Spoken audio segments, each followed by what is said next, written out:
Hello, I'm going to be discussing how I would teach my interactive game. As you can see, I will be teaching grade 2, term 3.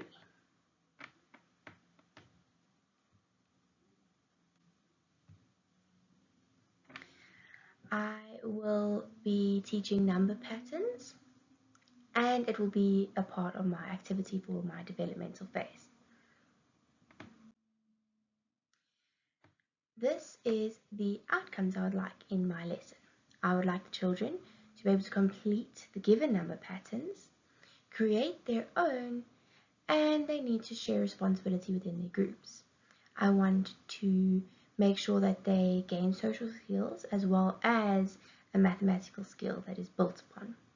I have used the CAPS page 296, which is the number patterns.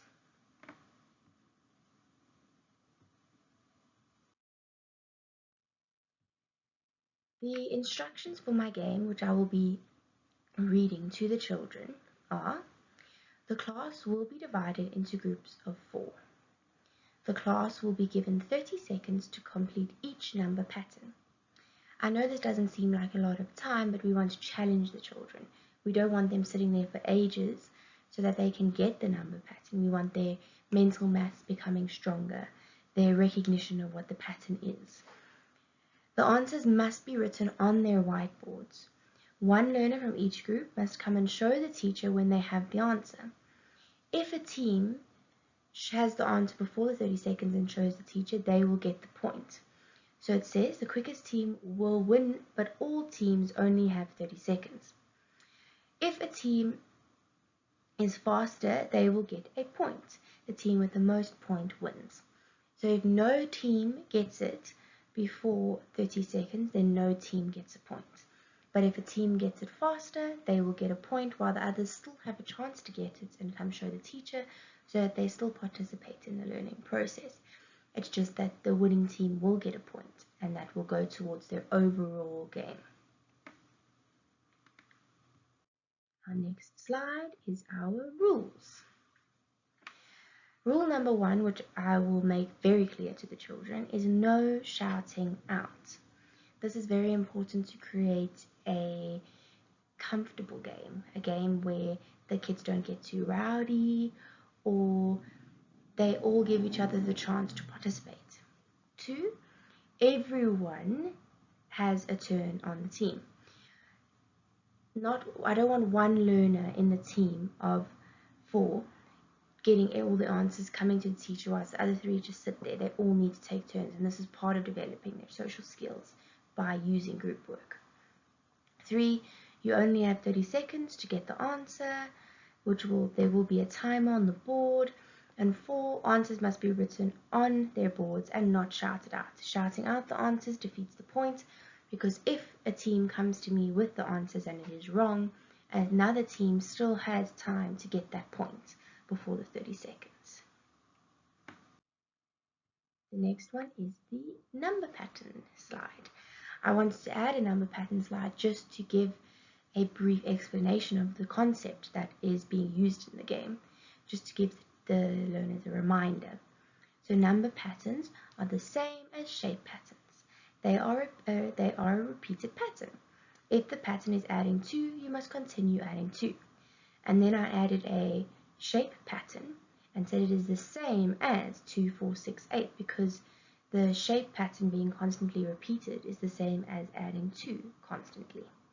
This is just to help the learners recap what number patterns is and let them go into the game with an advantage. Now the game. As you can see, it says 2, 4, 6, 8, 10 with 2 blank spaces. So I would go, okay everyone, you have 30 seconds on the timer, and 30 seconds would start counting down. Each team would be on their boards talking to each other, obviously very far apart, and then they would come up to me as the teacher and give me the answers if they thought they had it. Then the board would show the answers as 12 and 14. Then we would get to discuss it, see who is right, who is wrong, how they can, if they miss the pattern, let's see what the pattern is. And then the next one, Now 30 seconds will go on the board, and they will have to figure out what comes after 1, 3, 5, and 7.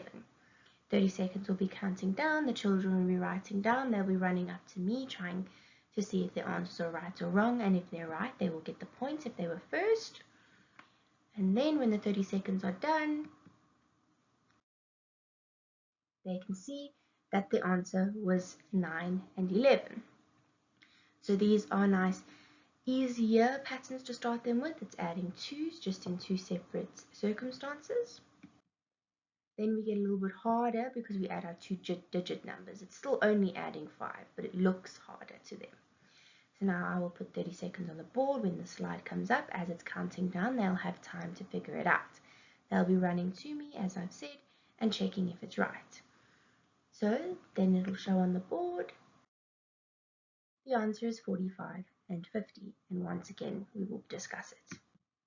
As you can see, it's getting harder because although the number pattern itself is adding a familiar number, it's getting more. So now instead of 2, we have 4 that they need to add on. So 12, 15, 18, 21, the 30-second timer goes up, and they will start trying to figure it out. They need to come up to me with all 4, or else they don't get the point, even if the 2 are right. Then when we finished our 30-second timer, they can see that it's 24, 27, 30, and 33. Now we add in our 3-digit numbers. Now this one will be a challenge part of the game. They will have a minute instead of 30 seconds, and that is only if it's needed. And it's just to let them really get their brains working. So once they have completed it, or they think it's right, they'll come and show me, and then the answer will show. And as you can see, it goes 122, 124, 126, 128, 130, 32, 34, 36. And for those groups or students that did not understand it, then we will have definitely involved the class discussion where we will talk about it and discuss it, that it was really only adding 2, very similar to the first one, which I'm very sure they would have all gotten very quickly and found very easy, but just make them realize that it is exactly the same, just in higher numbers, and they mustn't get scared by the higher numbers. Now it says, now make your own and show your teacher. Now this is so that they can make each group must make their own pattern, and this pattern must not be one of the ones that have been previously shown on the board or in the game, and they must come show the teacher when their pattern is made, and the teacher can check that it was all right. If there is more time in the lesson, what the classroom can do is they can swap their patterns that they've created, and each group can have a turn to solve the other group's pattern.